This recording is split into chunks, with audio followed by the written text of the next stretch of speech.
Well, worst case scenario did happen after all. K Flock got sentenced. I mean, we all knew it was coming.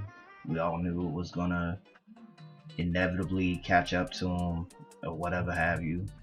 I mean, a lot of us was really hoping he wouldn't go down for a lot of the shit that they say he did. But, it shit happens. I mean, I personally did not want to see Shorty get locked up. I didn't want to see him do 30 years or whatever have you. And a lot of people seem to be on this avenue like the drill wave is dead. There's no more any of that. There's no credible artists that can, carry the drill wave and stuff like that. I mean, yeah, I get that entirely as well, but on a realistic note, there are still plenty of artists in New York that I feel can carry the torch.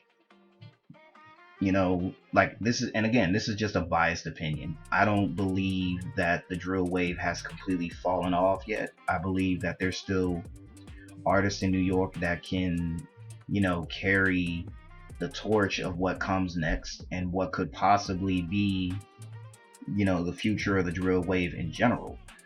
Like artists like Sleepy Hollow, Didi Osama, all those artists, including, even 41.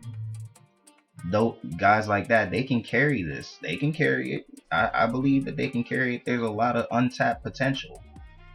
You know what I'm saying? And a lot of people don't seem to agree with that statement. I feel like a lot of niggas from that time, from this era of drill, who owe their success to producers like 808 Mellow, Elvis Beats, and Costfinger Beats. You know what I'm saying? Like a lot of them really owe a lot of their success to those producers. But when you get down to it, like some of the most prominent members of the early drill wave are either dead or in prison. E Dot Baby, Nadi Osama, Chef G's locked up, K Flock locked up, Pop Smoke is dead. It's still a lot of New York artists that are still in the mainstream, and some are trying to get to the mainstream. But on a realistic level, I genuinely do believe that the drill wave can still, hold its weight. Yeah, K Flock gone. This is true. And whether you want to accept it or not, he got hit. And he got to serve 85% of that. Which means K Flock ain't coming back home until 2055 at the bare minimum. That's just the way it is. He got to do 25. He got to do 85% of that, which means he gonna have to do a maximum of 25 years before shit even gets to that point where logically there's any reason for him to be let loose. And who knows, he can get, and they said he got 30 days to appeal. He could get an appeal from that. You never know. Stranger things have happened in the court systems, whether they want to accept it or not. And at this point, New York just want to have an excuse to lock young niggas up. I stand on that. They just look for an excuse to have these artists put away, hoping that'll be the example that others need to follow, whatever have you. I don't really see it. Personally, I believe that there's a lot of rappers still in New York that can handle it. Sleepy Hollow been carrying his weight. Didi Osama carrying his weight. You know what I'm saying? 41 been carrying their weight, both as a group and as solo artists. There's a lot of artists that are still carrying themselves. Yeah, Pop Smoke's passing was a tragedy. Now losing K Flock, that's a problem. Casanova 2X locked up for another 15 years. That's a problem too. But it's a lot of y'all niggas that don't seem to understand that regardless how prominent the rap scene for New York has been in the last 40 years or whatever have you, you also got to take in consideration they looking at you niggas like y'all the problem. They could care less about how they go about it, because they look at it like they gonna bag y'all up just for saying shit to another man or another group of niggas, because they feel like y'all are just in the way. And because they don't have control, that's why they doing what they doing. They trying to slap y'all with charges and slap charges on y'all. Like right now, it's 2026. Bruh, just last month, they talking about the OY's got a RICO. and that somebody in the group already snitching, because apparently the paperwork came out and somebody's name is blacked out.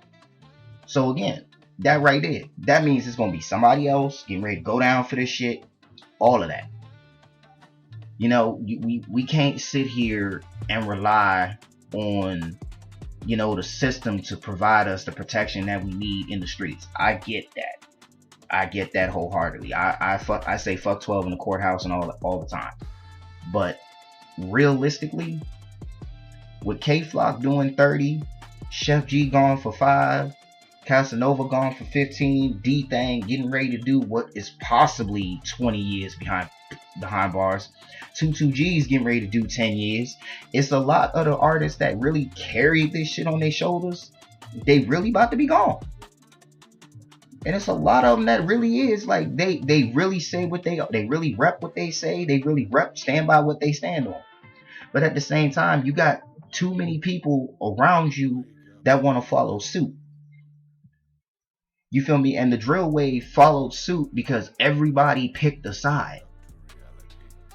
Everybody picked a side. And no matter how you want to cut it, no matter how you slice that shit, everybody at some point gotta face it. Gotta face that judge. You're gonna have to face that judge and get a sentence on your name if you're not careful. Now, I can't speak on how another man carry his relationship with his homies or his gang or however have you.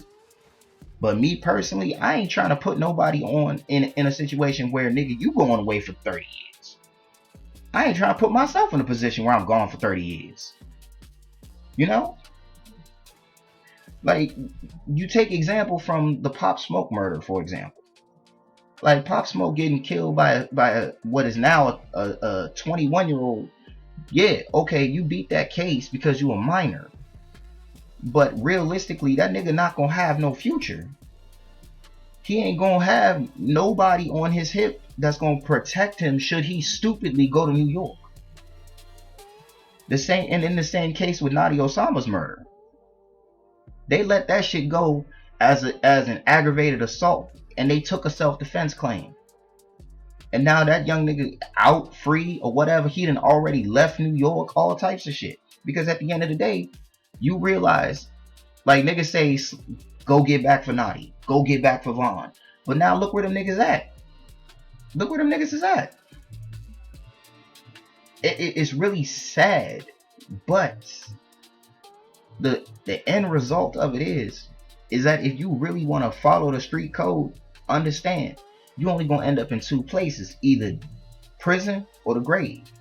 And if you got locked up more than 3 times, it's a good chance your next step is the grave. And I don't, like I say, I'm sick of seeing on the news every few months it's another dead rapper. Local rapper shot and killed. Local rapper goes to prison for 30 years or 20 years for doing dumb shit. No, I genuinely am tired of seeing this shit, bro. I'm genuinely tired of seeing it. All that potential, all that hype, all that gone. All that shit gone. Simply because niggas want to prove a point. Niggas want to prove that they tough, but you can't go put your hands on a nigga, but you want to go take that nigga life. And it's not even that they didn't even take credential with K-Flock's case by, you know, him getting acquitted of murder. Because that was the narrative I wanted to see. I wanted to see the judge take that in credential, that K-Flock beat that murder case. He was defending himself and the bitch he was with, this, that, and the third. But clearly, because he is who he is, and because who his label and his clique or whatever have you made him out to be, that's why he is the way he is. And it's sad to see that. Like, genuinely. It is genuinely sad to see that.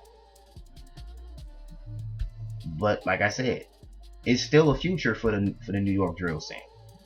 It's still time. But niggas just gotta move differently now. That's all I gotta say.